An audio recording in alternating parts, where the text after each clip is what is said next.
This computer.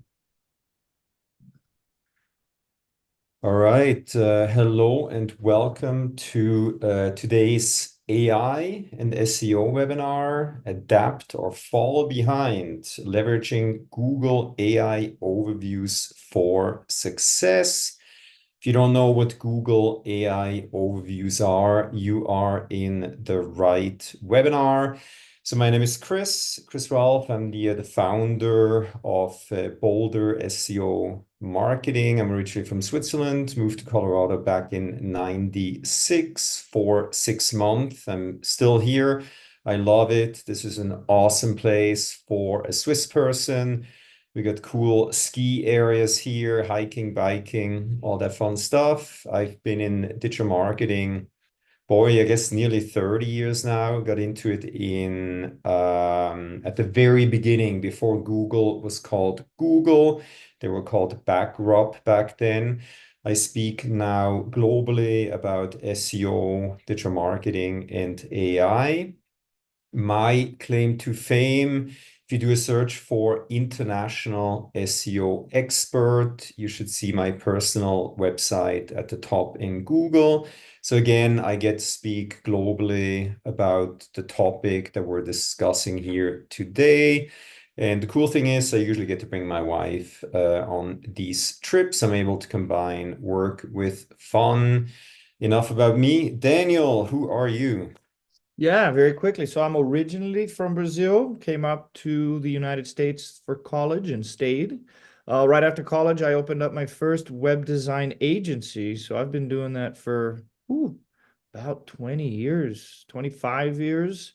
Um, um, a lot of what I bring to the table is really the website side of things when we're talking about search engine optimization, specifically because more than ever, the way that the website works, both on the technical side of things, but also on the front end in terms of functionality, usability, user experience plays a huge role in how well not only the website ranks, but also on how the website converts. So as we work with the team in here, we're laser focused on making sure that your website is ranking higher, but also that there's a great user experience associated to it. So I'll be talking more during the presentation today, but that's a little bit about myself. Perfect. Thank you, Daniel. All right, so we have a pretty packed agenda today. We only have an hour. So we'll first talk about, a big picture overview, what's going on with SEO, how AI is transforming SEO.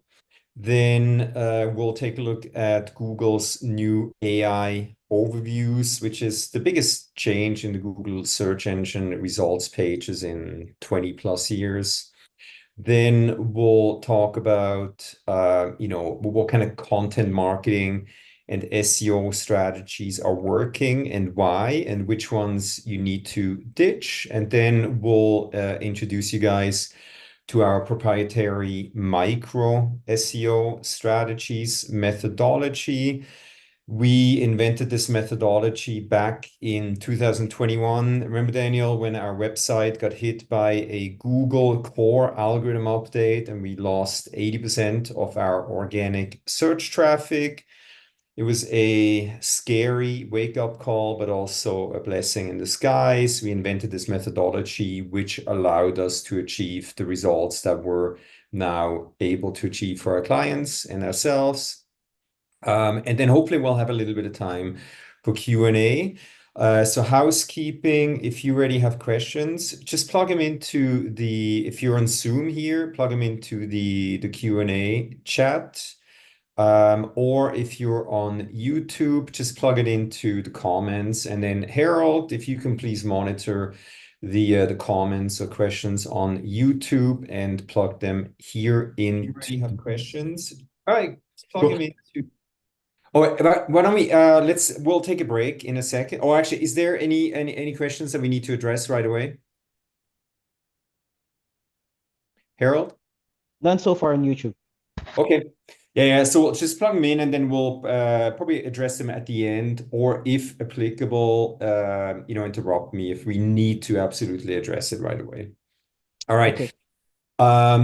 So, what is this webinar all about, right? So basically, if you have a business, if you're selling things, services, products, etc., you want to rank at the top in Google. So this webinar is about getting to the top in Google and also getting into these new Google AI overviews. So this is a real customer example where they wanted to rank at the top in Google for the keyword class lists. All right. So as you can see there, we created the ultimate guide to creating elementary class lists. We, using our methodology that we're discussing here today, we got this customer to rank at the top in Google in less than 3 months, at the very top in Google. Daniel, can we guarantee these results? Do we ever guarantee this kind of result? No. Unfortunately, we can't guarantee, and I don't think any agency can guarantee. What the one thing we can guarantee is that we know the steps that we're going to take that we consider best practices to get you there, but it's really up to Google and a lot of the factors that they use into verifying and understanding the site and grading you to get you up there, right? And comparison, competition, how good the content is, who else is talking about that. But there's no guarantees, right? But we know from doing a lot of this over and over, we can kind of expect when to see results based on the page. Awesome. And then later on in this webinar, we'll talk about the what we call the EEAT score. So achieving these kind of results with a brand new website is really hard. So your website already has to have some kind of SEO equity. And we'll talk more about that EEAT score later on in this webinar and why it's so important. All right. So the benefits of getting to the top in Google and creating a piece of content that deserves to rank is great. It also allows you to be listed in these AI overviews. Here's an example where primarily your piece of content will have a chance to rank as a source, as a resource in these AI overviews for what we call longer tail keywords, such as benefit of class lists software. All right. So this is what we're going to talk about here today in this webinar. All right. And then earlier, before we started this webinar, we spoke with Selena, starting a brand new website, e-commerce business. This is an example of one of our customers. It's a larger e-commerce business where we have been deploying this methodology. As you can see there, year over year, organic search traffic has dramatically improved, right? And that's the same 3 months year over year. So this is best case scenario. This is what we want to achieve by deploying what we're discussing here in this webinar.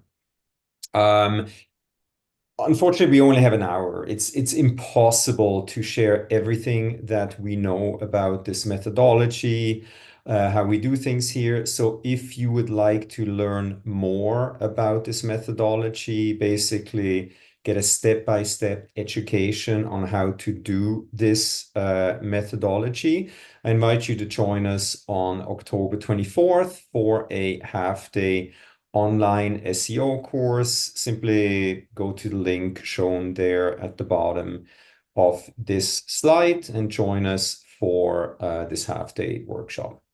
All right. Then later on in this webinar, we're going to talk about low-hanging fruit keyword opportunities. If you would like to schedule a low-hanging fruit keyword audit, if your website has been around for a while, Daniel, do you want to briefly talk very, very briefly what are low-hanging fruit keyword opportunities? So low-hanging fruit opportunity is usually a keyword that will have three different things to it. Number one, it's a keyword that your website currently ranks for already, right? And it ranks somewhere in the bottom of page 1, page 2, page 3. It ranks up there close to page 1 because what that means is that Google already takes that keyword seriously for your page, but you're not there where it counts yet, which is the top half of page one.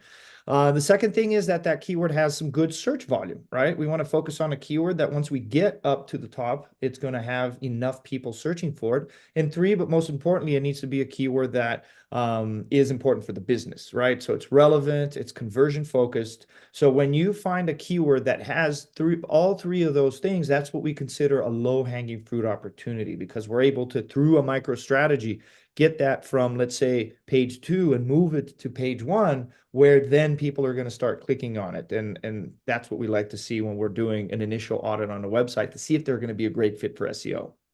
Perfect. Yeah, so as you can see there, our own website ranks for the keyword SEO cost. We're currently at position 16.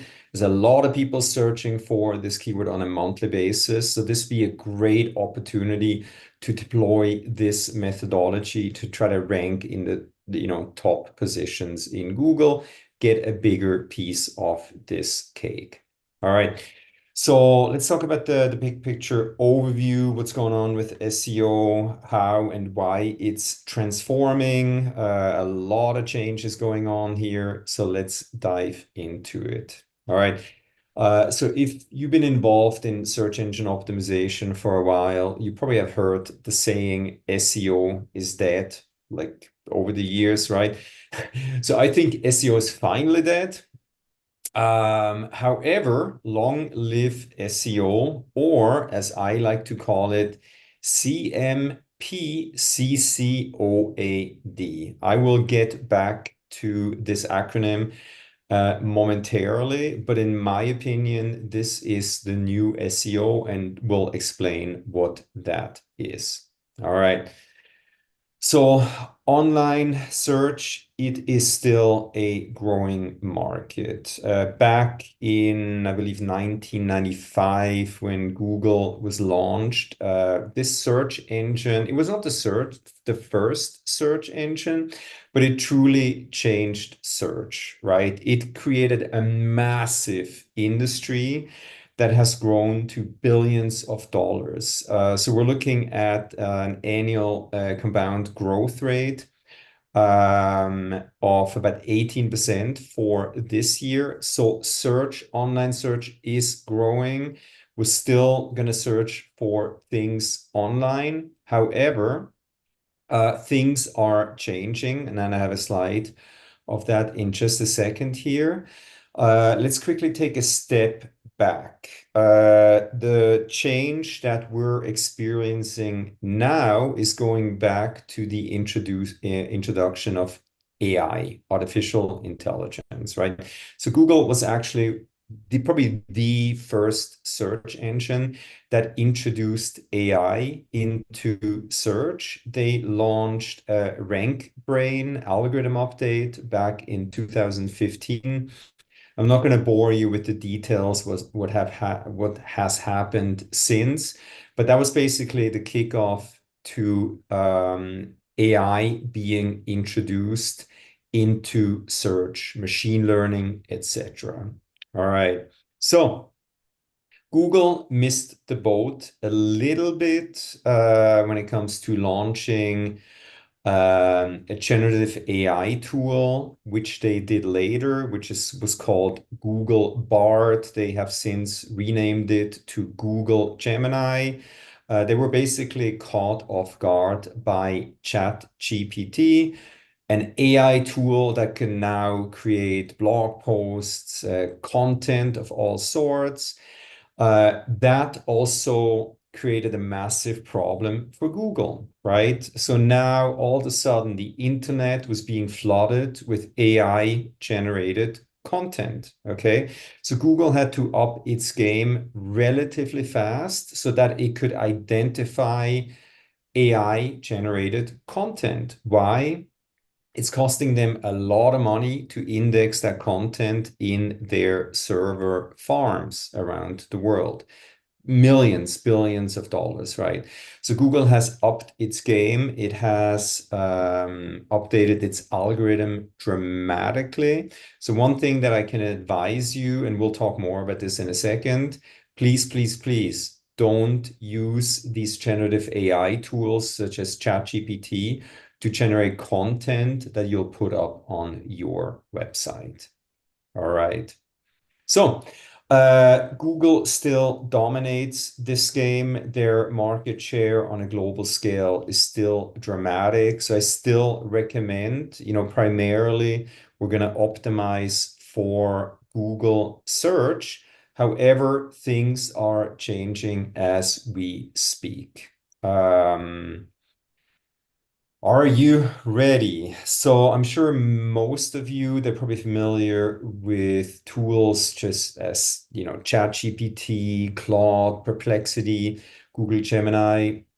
Those are generative AI tools where you can, ask them, hey, create me a blog post on this or that. Hey, or hey, write me a bio on, about me, or do this and that, right? So those are generative AI tools. They're also called large language models. All right.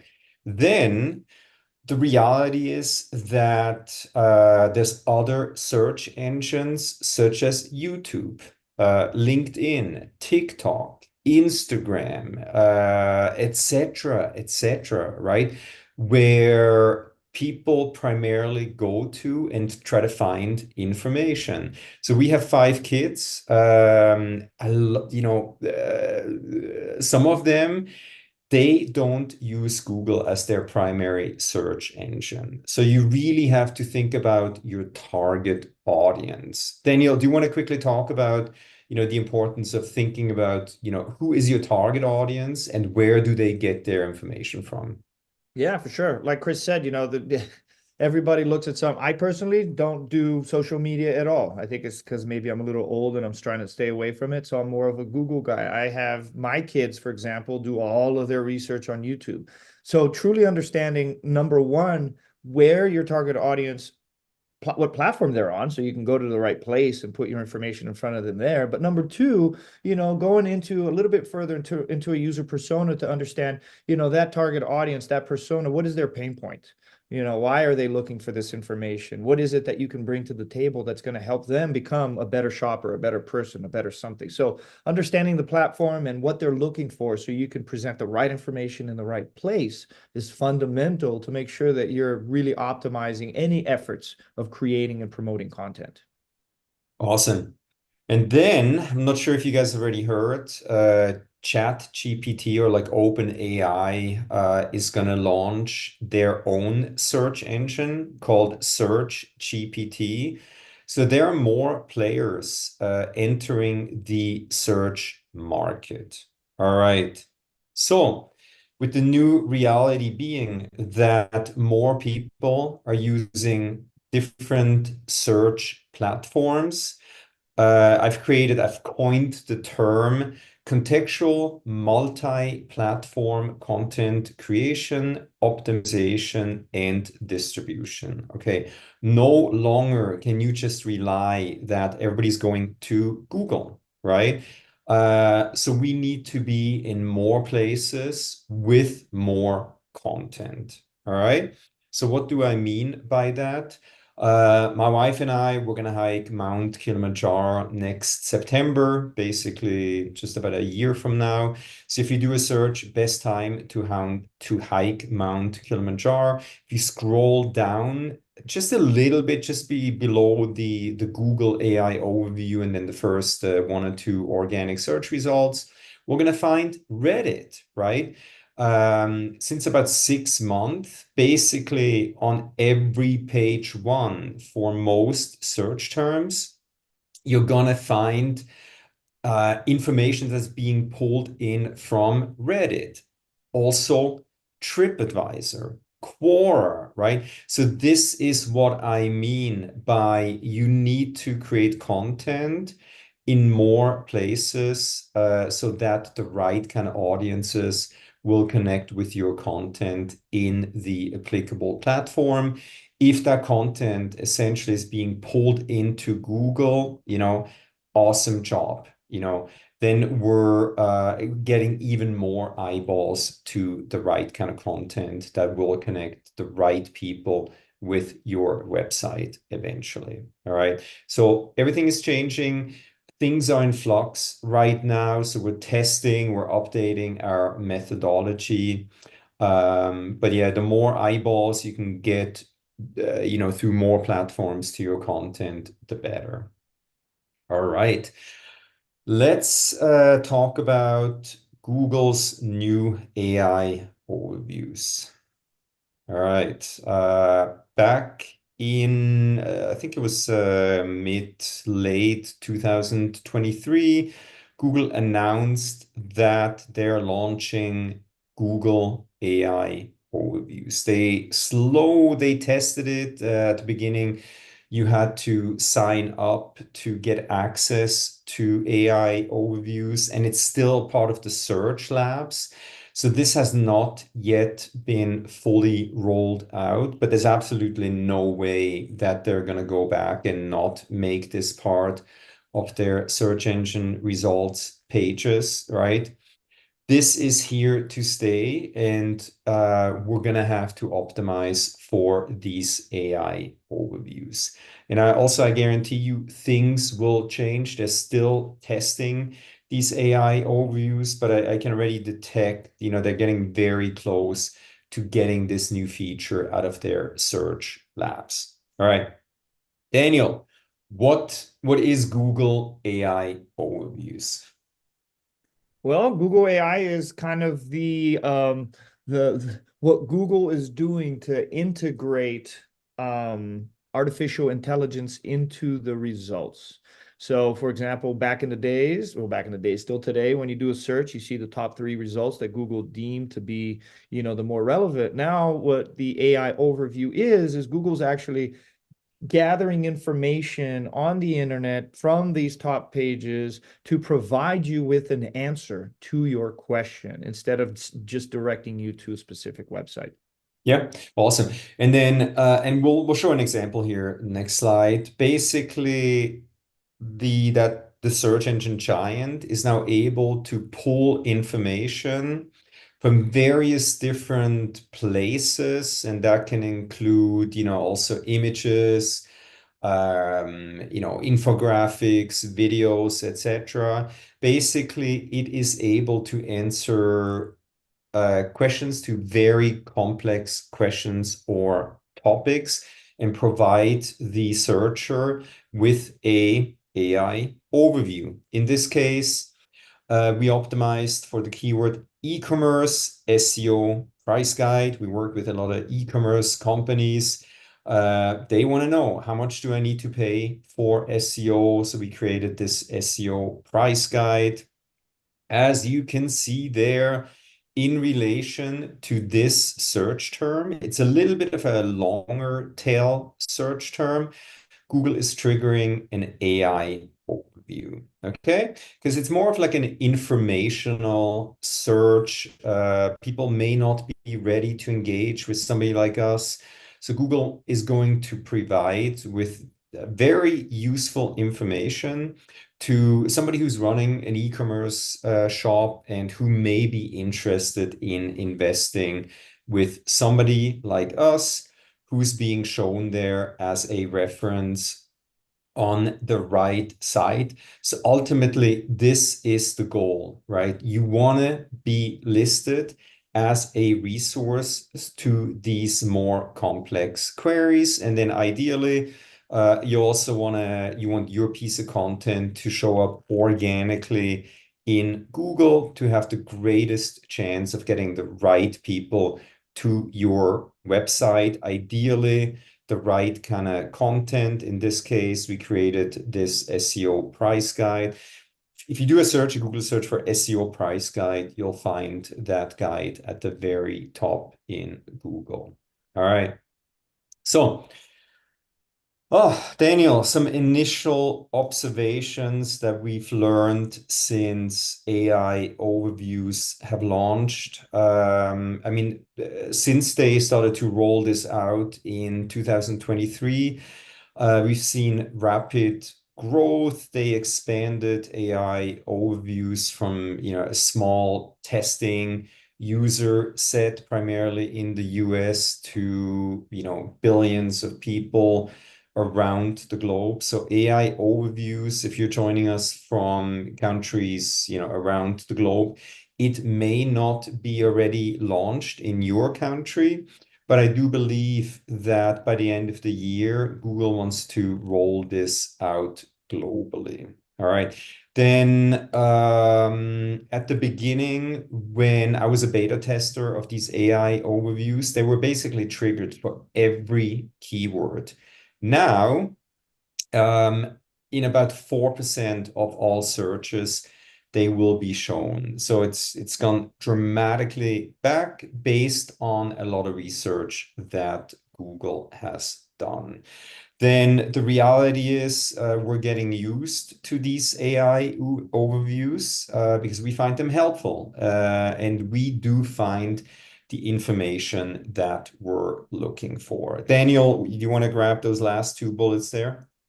Yeah, and then a lot of these are more focused on long tail keywords. And long tail keywords, if you don't know what they are, they're usually more descriptive, right? So, instead of web, SEO is, SEO agency for e-commerce websites. And, really looking at focusing on long tail keywords, it's going to make it easier for you to understand and find what you're looking for. But not only that, for content that's specifically related to that search to come up. And then the SEO impact. overview satisfies informational needs, potentially decreasing organic traffic as they push down organic results. So what does that mean? That means as a website owner, it's not necessarily good for you, right? Because what Google's trying to do with the AI overview is that they are trying to answer the question that the user has without sending that traffic to your website. So there's obviously a positive and a negative side to that. But one of the things that we're telling all of our clients is that as more and more AI overview search results show up, there's going to be a natural decrease in organic traffic to the website, right? That is why we need to take a step back, think outside the box, and say, number one, how do we make sure that we're number one showing up on that AI overview? But then how are we also making sure that we're showing up on all of these other places where the users are going and looking for information? And I think this goes back to one of the points that Chris was making earlier, that the old SEO is dead, right? The new SEO is really taking a step back, looking at all of these changes and saying, from an organic side, how do we adapt our strategy to make sure that we are still found, in this new ecosystem? Awesome. Thank you, Daniel. All right, so let's get to the more interesting hands-on part of this presentation. Let's talk about content marketing and SEO and AI strategies that you need to focus on. Which ones do we need to ditch? All right, so let me take a step back. Back in, I believe it was November 2022 when ChatGPT launched. I was asked by an association to do a webinar on AI and SEO on a global scale. So I did a test, right? I used ChatGPT to create an AI-generated blog post. I did put some effort into it. It was not the most terrible piece of content. I try to optimize it a little bit. Here's what happened. So we put this page up on our website. It got indexed by Google, but then check this out. Rightfully, Google detected that this was simply a spun piece of content. All right. So if you use one of these tools to create content, put it up on your website, there's nothing groundbreaking about that content. These tools, they just, they have access to all the information on the internet, but they're not developing new information. All right. So this is what's going to happen if you put up content that's generated by these large language models on your website. So please don't do that. However, there is nothing wrong with the AI assisting the SEO process. And we'll get to our micro SEO strategies methodology. So we heavily use AI during the research phase, creating outlines, etc. This is what this half-day workshop is all about, how to use these AI tools the right way so that we can achieve results that essentially are going to make us money, right? But you cannot just rely on these AI tools to do the job. All right, Daniel. So this is basically, quickly let you take this slide here, but this is what you're going to talk about here in a bit more detail in a second. But basically, if you want to get into AI overviews, this is what you need to do. Daniel, if you would very briefly just want to highlight what you're going to talk about in more detail here in a second. Yeah. So essentially it's, more and more, we always talk about quality is, the quality of the content. It's what matters, and more important than ever, the quality of the content matters, right? Who eats it? Following EEAT, who writes it, their expertise, their authoritativeness level. So that's what I'm going to talk about is when you're creating content, what are the things that you need to be sure that you bring to the table to make sure that that content is going to be taken seriously by Google? Oh, Sorry. Danny, Yep. I think you just cut out. Oh, sorry. Yeah, I was just saying that, if when I'm going to share my screen in a second here to talk about, the EEAT importance of the content that gets, created to make sure that Google takes it seriously and index it highly. So in a minute, I'm going to share my screen and I'll walk you guys through in more detail on what those things are. Cool. And then numbers don't lie. This is an example of a pretty new client that we took on. They sell Maine Coon kittens. So this is their most important keyword, Maine Coon kittens for sale. Again, this is year-over-year data, 3 months versus the same 3 months last year. Look at that, pretty dramatic increase in traffic to this website. And also, if you look a little bit below, this page ranks for many, many related keywords. So, to me, proof is in the pudding, numbers don't lie. Daniel, I'm gonna stop sharing here and I'm gonna make you the presenter. So I'll let you share your screen. Sure. I'm going to share my screen. And then what I'm bringing up here is can you guys see my screen? Yep. So it's the creating helpful, reliable people first content. And if there's one piece of information that you guys should take away from this presentation later and spend a little bit more time looking into it, this is it. Because this is Google telling you exactly what and how you need to write your content. So again, I just had a conversation this week with a prospect that was saying, hey, our strategy is that we're using AI to pump out 4 pieces of content every week and put it up on the web. And, I pretty much told them that is the old SEO, but you're just implementing AI to create a lot of this content. It's not going to work. Why? Well, let me walk you through this page real quick. And it's a pretty long page, so I'm just going to kind of go over some of the most important stuff that you should consider in looking into it. But one of the ways that we use this is to self-assess content. What does that mean?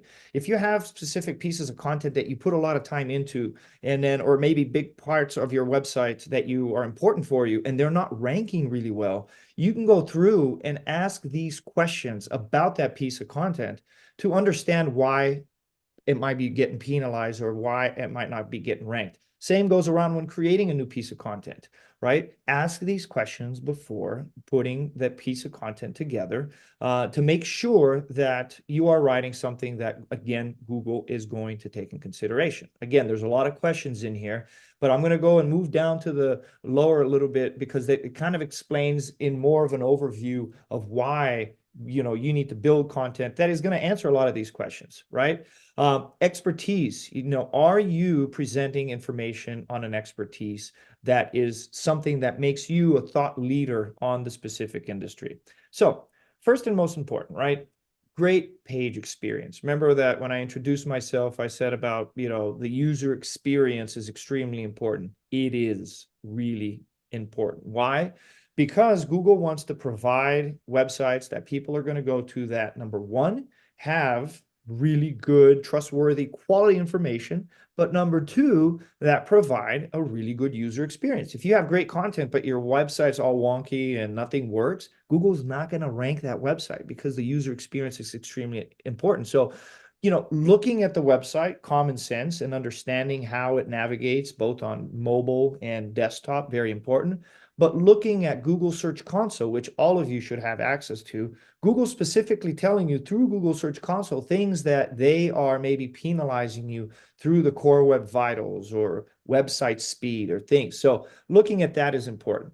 Then you want to make sure that you're creating focused on people first content. What does that mean? Well, back in the days, we used to create content that was search engine first content, right? So it's like, hey, this is our keyword. Let's create a piece of content that has that keyword 50 times in there. And back in the days, that used to work, right? Nowadays, that doesn't work. It actually gets you penalized. You have to get and write content that is specifically written to solve a problem that a person has or to answer a question that a person has. You have to build that content in that format. And the amazing thing is Google knows, right? When they crawl that content and they process the information on that content, they truly understand, right? And then one of the questions is, well, what about SEO? Isn't the whole point of writing this content to be search engine first? Well, absolutely. But 50% of that answer is that Google's really wanting to answer questions that users have. So it's you creating that piece of content to do that. But number two, yes, there's still some SEO things that you can do to help Google truly understand what that piece of content is. Schema, right? Adding little pieces of content, little pieces of code on the website to help Google understand what that piece of content's all about. Meta titles, meta descriptions, alt tags. There's things in there that, yes, they're SEO focused, but the content itself needs to be, really about answering something. And now we get to the most important thing, right? Every time that I'm talking to people now, especially when, we're talking to new prospects about, how are we going to create content and how well positioned is your brand to really, rank well, it really comes down to the EEAT of the content, the website, the brand, the owner. And EEAT stands for expertise, experience, authoritativeness, and trustworthiness, right? So what does that mean? Experience is like, how long have you been doing this? For example, for a brand new website that is about to launch, we have it's harder today than it's ever been for them to rank very highly quickly on organic. Why? Because one of the big things that Google takes in consideration is how long have you been around? How long have you been doing this? And that's, for those businesses, we have a conversation of, is, organic traffic important to your website?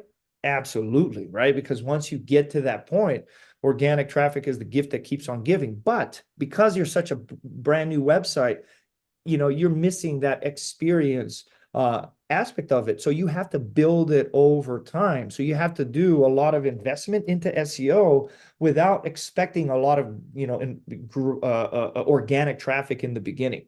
Experience, authoritativeness is like, are you a thought leader in your industry? So essentially what they're trying to do with this EEAT is to make sure that content that they are ranking high are true experts in the subject matter, right? There are people that are, on the top of the essential food chain on their industry. They're thought leaders. So for example, when Chris does a search for himself talking about, international SEO expert, he comes up number one, right? Why does he come up number one? Well, not because, he has a well-optimized page, is because he goes around the world and does speaking engagements. He does conferences. He does press releases. He's a true expert when it comes to, international SEO. So when we're doing about, EEAT, one of the big things that we're working with a lot of our clients now is, how do you build the EEAT of you and your business? Well, it's really becoming really good at what you do. And not only becoming really good at what you do, becoming an expert at what you do, but then teaching other people, talking to other people, doing speaking engagements, doing podcasts, doing press releases, producing content in a lot of other publications. This is how Google is going to know that you're a real expert in the subject matter. Now, the three final things that we need to really consider when writing a piece of content, in addition to having that EEAT score at a certain level, is who, how, and why is this piece of content created? Who created the content? It matters. For example, was this piece of content created by AI? Right? Google does not want to rank that. Was this piece of content created by a person that all they do is just write a bunch of bad quality content? That matters, right? So that's one of the things that we do on every website that we work with is at the end of every blog post, we put an author. And when you click on that author, it goes to an author bio page that really goes in depth about who that person is, right? Explaining who wrote the content and how much EEAT they bring to the table is an important part of giving that piece of content a fighting chance of ranking. Number two, how was this piece of content written, right? Was this copied and pasted from a lot of different places? Again, was this something that was generated by AI? Or was this something that was really researched, brought in, innovative thinking and an approach to putting this piece of content together with some expertise level that was never talked about on the web before? That's what really matters. And the biggest question is why, right? Why was this piece of content created? And again, if you're just creating a piece of content because you want it to rank high on Google, that's not the reason. If you're just creating a piece of content because you want it to have a piece of content with a lot of these keywords on it, that's not a reason. The true why is because you are helping the people that are coming to your website answer a question, solve a problem, find a solution. It's really connecting with a concern that your target audience has to become that person that is helping them, right? So making sure that you follow these things in detail when you're creating a piece of content is going to make sure that you're creating pieces of content that are helpful, reliable, and people first. And this is pretty much a guideline that Google gives us, content creators and website owners, to say when you're creating content, if you follow these steps, you're going to be creating content that has a really good chance to rank. That's it. Awesome. Yeah, I mean, yeah, it's Google has figured it out, right? They know who's publishing the content and if people are actually putting in the effort.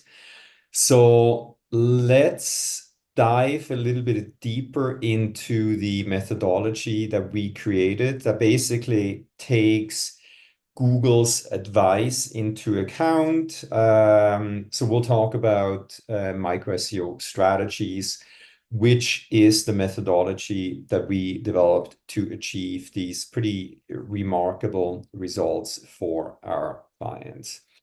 Daniel, I'm going to give you a bit of a rest here. I was going to have you take this slide. So in a nutshell, micro SEO strategies. It's a hyper-focused methodology, okay? We usually target ideally low-hanging fruit keywords. Again, if your website is already ranking for interesting, high volume, high search volume keywords, we love those, okay? This methodology also works with brand new content.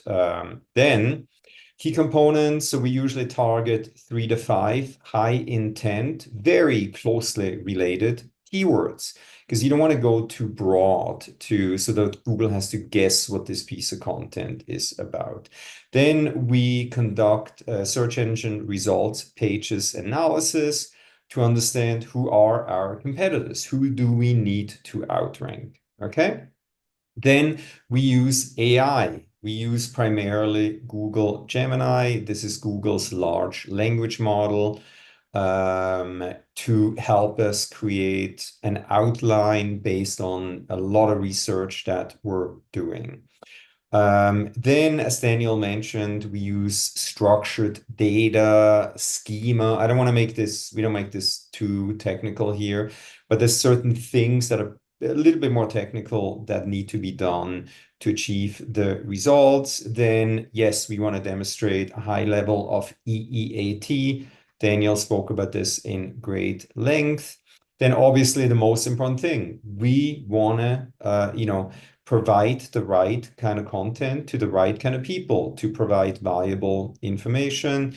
Again, the goal is that we, get to show up at the top in Google as well in these AI overviews for longer tail keywords. Okay. I don't want to overwhelm you, but these are some of the steps that we implement as part of deploying a micro SEO strategy. Today, we're going to talk about these 4 points here. Basically, I want to show you how to potentially do keyword research from scratch and low-hanging fruit keyword research. Give you an idea how to create an outline using AI, how to do a SERP analysis and a competitor analysis, page wireframing, and then how to create content and optimize that content. And just a heads up, I already know there's about really good questions. We may go a little bit long. So we're going to take questions at the end. So if we're recording this session, if you get a bold, don't worry. You will receive the link to this recording. Otherwise, we may go a little bit over time here. Okay. So we a favorite tool is called SE Ranking. They give our webinar attendees a month-long free trial to their tool. I don't think you need to put in a credit card or anything. At the bottom there is the link. We'll send that link in a follow-up email. But I do recommend if you want to be serious about SEO, you're going to have to use a tool. I highly recommend SE Ranking. So take advantage of this tool if you're able to. Okay. So first of all, if you put time into what we're discussing here, what I recommend is just think about, what are you offering? What do you want to sell more of? What kind of services are interesting that you could make more money from? So in this case, let's just take the keyword small business SEO packages. All right.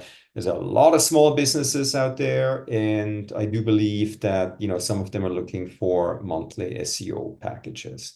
Then just do a search in Google. See, is Google actually triggering an AI overview? In this case, absolutely.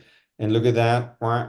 We are not a resource in as part of this AI overview. What a great opportunity to create a piece of content about small business SEO packages so that we can get listed as a resource in there. So then I'm going to head over to SE Ranking. I'm going to click on the keyword research feature there. I'm going to plug in the keyword that I think people are typing into Google.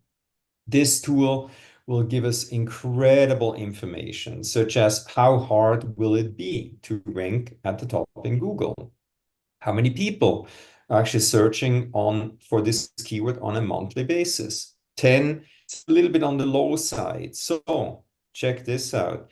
This tool will give us similar keywords that in fact have a higher search volume that may be a better fit for the piece of content that we want to create. In this case, affordable SEO packages for small business, 140 people, etc., etc. So pick 3 to 5 closely related keywords. That is keyword research from scratch. Okay. Then, Daniel, do you want to quickly talk about competitive research, low-hanging fruit keyword research, how we do that? Sure. Yeah. So, so SE Ranking has a really cool tool which we use all the time, which is the competitive research, and you can put in the domain name of any website for that matter, and it's mostly used for competitive research because you can see information here that you would be able to see using Search Console, which only the owner has, right? And what it does is it'll give you a listing of all of the current keywords that you are ranking for today, right? And this is where we find low-hanging fruit opportunities. So you could see the keyword, you could see what position that keyword's in, you could see the search volume for that keyword, and you could see also the page that is ranking for that keyword. One of the other columns that's available, there's a lot more columns, but one of the other columns that I like to see is also the traffic, how much traffic or estimated traffic your website's getting. And just by understanding, if you look at position 9 and there's 3,000 and you're only getting, 3,000 search volume, but you're only getting, 20 or 30, it's because you're on position 9, right? If you can move that from position 9 to position 3, you know that traffic is going to increase tremendously. So this is a tool that I personally use all the time. Awesome. Again, if you want us to do a low-hanging fruit keyword audit on your website, please reach out. We can schedule that.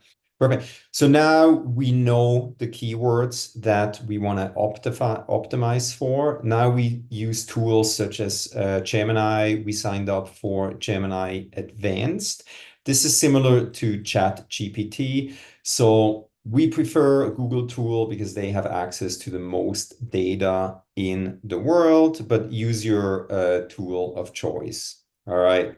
So this is what we're going to cover in that half-day workshop on the 24th. We basically developed it's like a 20-page prompting guide where we interact with these tools. We're telling them, hey, this is our company, this is our target audience, this is what we want to achieve with this project. So basically, we're using these tools to create an outline that we can then, we can create a real piece of content that's, created by a human being.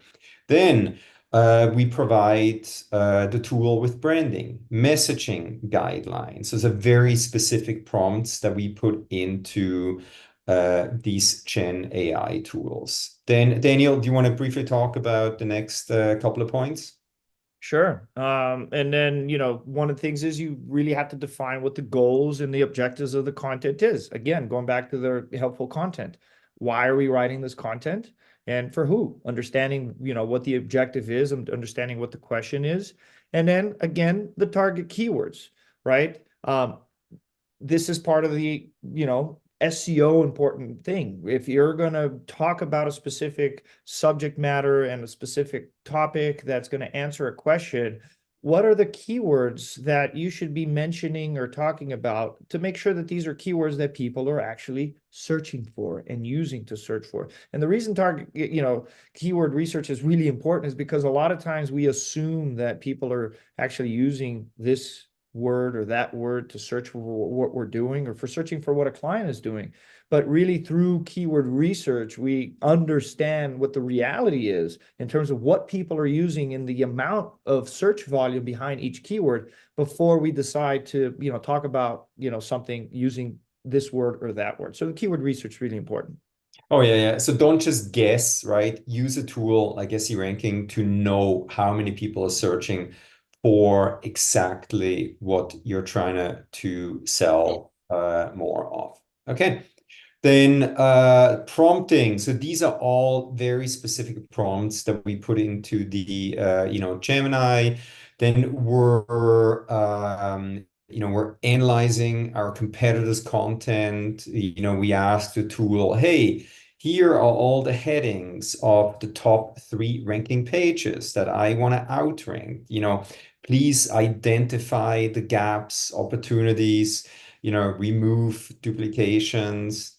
Then we also ask these Gen AI tools, hey, what other supporting SEO keywords do I need to include in my piece of content? So we don't use these Gen AI tools to do the initial keyword research, but once we feed them with the 3 to 5 keywords that we want to rank for, it's completely okay to ask these tools, hey, what other supporting SEO keywords do I want to include in my piece of content? Then we have a template that we put into these Gen AI tools where we say, hey, now, based on this template, please create basically instructions for our writers that we can then pass on to them so that we have everything in one place. Basically provide a detailed template for the writer covering everything that we put into, this tool so that it spits out a very comprehensive template that somebody can then write the most incredible piece of information about. All right. So, Daniel, once we have an outline that we know will have a chance to rank at the top in Google for the target SEO keywords that we selected, tell me about page wireframing, basically the visual aspect of what this page is going to look like. Yeah, for sure. A lot of the pages that need to be created are going to be pages that are a bit longer, right? Because they need to be an in-depth piece, really the ultimate resource about a specific topic. And it's usually a lot of content. If we just create that content and plop that content on a page like a big cinder block, that is not going to work because that is going to provide visitors with a very bad user experience, right? And a lot of times developers, they can do a good job at really creating a visually appealing, digestible flow for that content.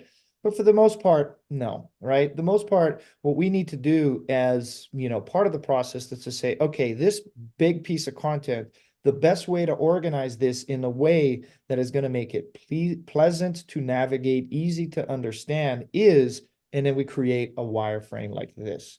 Right. And then this wireframe goes to both the writers when they're creating the content to understand how, they can, how much content they need to create in each one of these and where it's going to live on the website. But most importantly, when this content actually gets developed into the web page, it gets developed into a website that has a really great UI, UX experience and a really great user experience for the user, which at the end of the day helps increase the organic rankings for that page.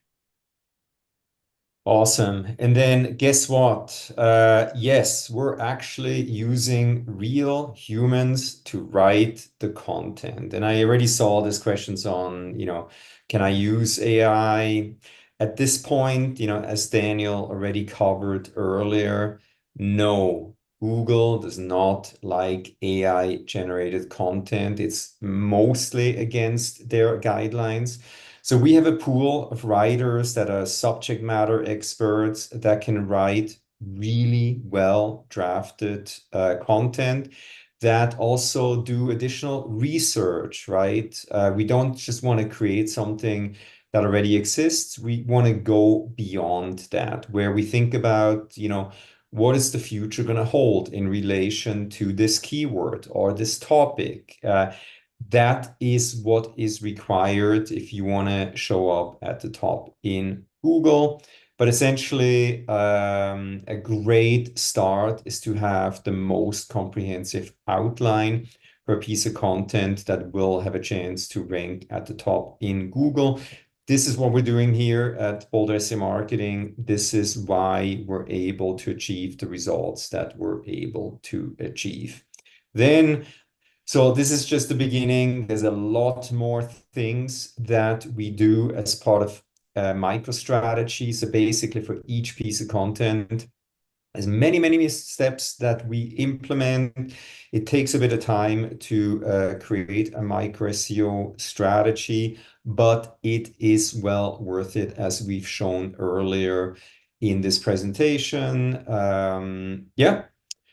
So again, proof is in the pudding. Again, this is I think a newer client where we significantly increased Google organic search traffic year over year by implementing this micro SEO strategy. Numbers don't lie. If you work with an SEO agency, ask them to show you, hey, show me what are the results in relation to what you are doing. If you're working with an agency that they're just cranking out content for the sake of creating content, something wrong, right? It has to be done with purpose. So don't just create content for the sake of creating content, create content with the end user in mind, and then create something that's way, way, way, way better than it's already ranking out there. Woo! Daniel, I think we're pretty much at the end of our time here.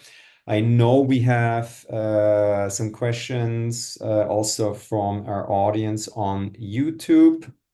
I'm going to stop sharing here.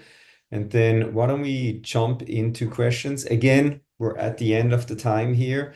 But yeah, well, Daniel, if you're okay, let's take a few questions here. Harold, if you can please put in the questions from YouTube. So let's jump right into first question. So super new to SEO and wondering why we can't use ChatGPT information on our website. Is it the potential to be non-factual? So basically, if you use these Gen AI tools, it's just spun content. It looks like the content that's existing out there on the internet. So it's nothing new.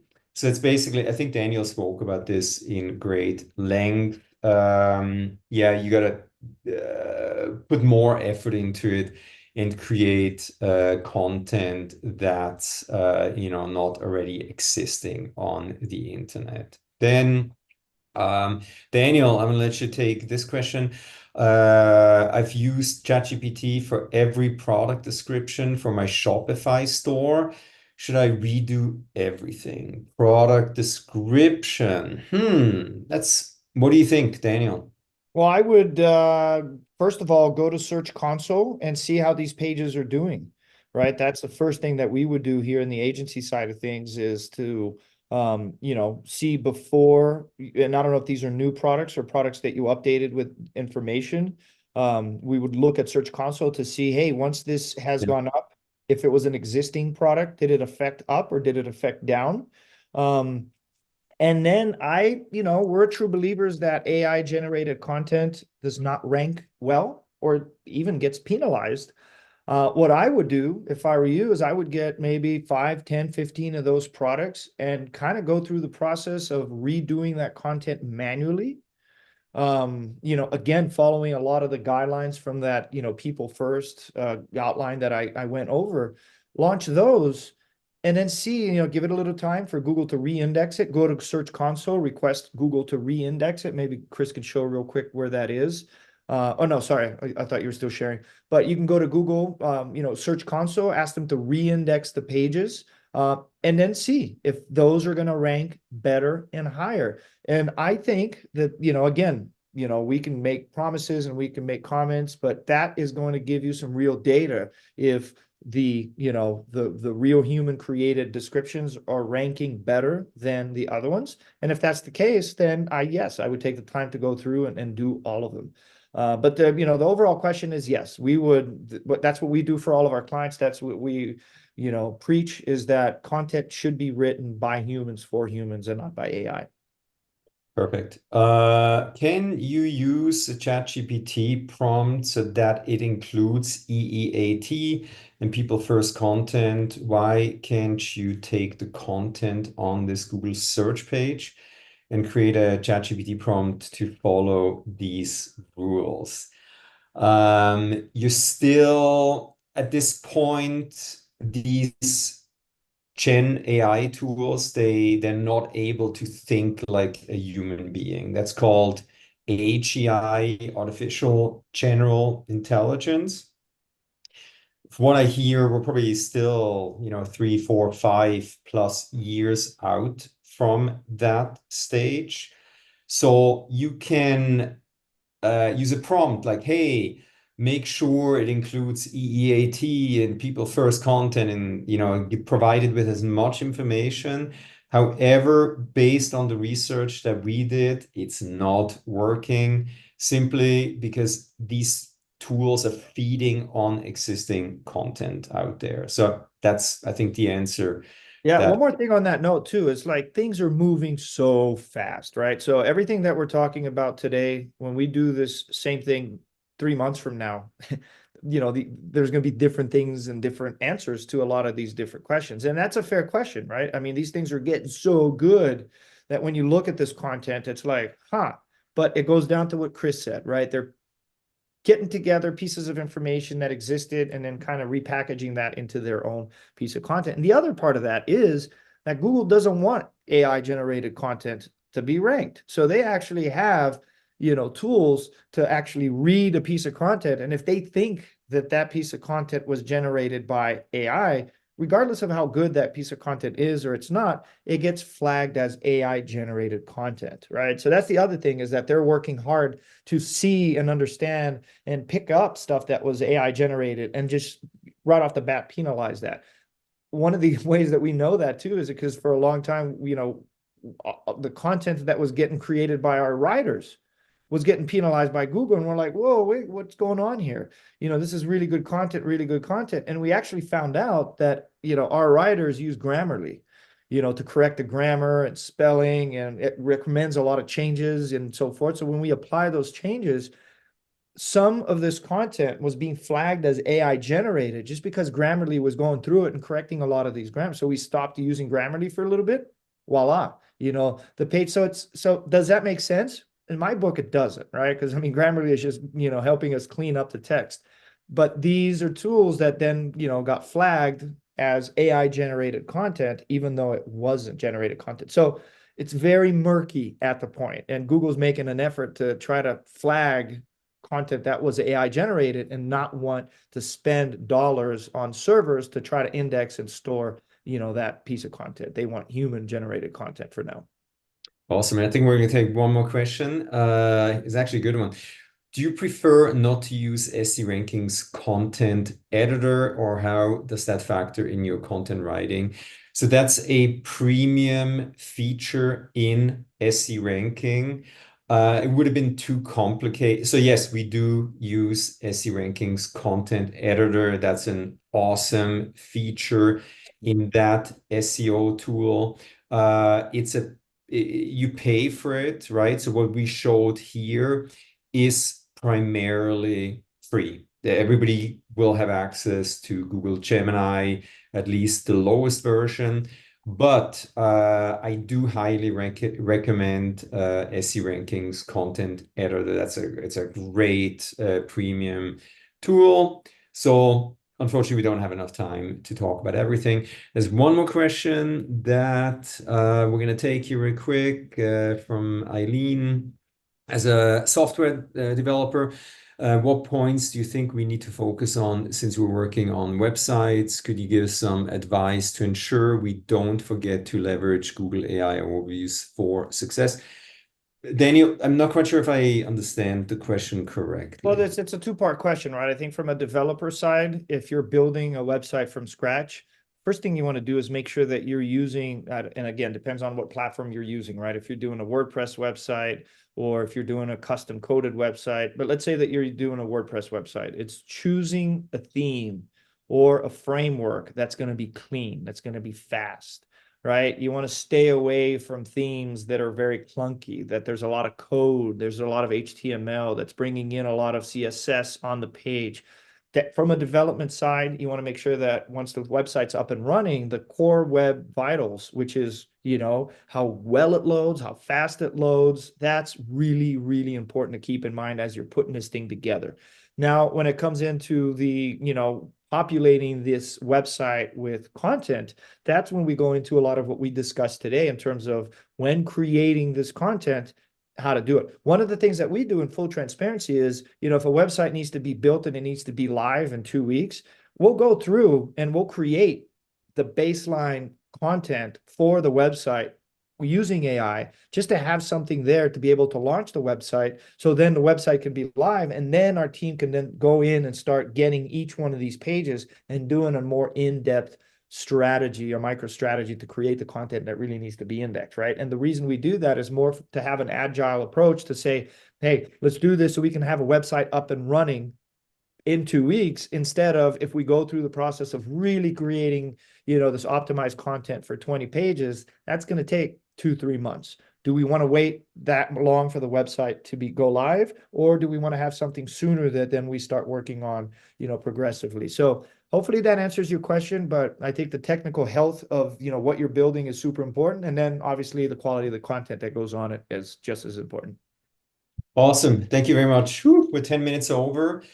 Thank you so much for your interest in this webinar. Again, we're hosting a half-day workshop on October 24th. I'll be sending the link to the recording of this webinar and links that we discussed here in this webinar.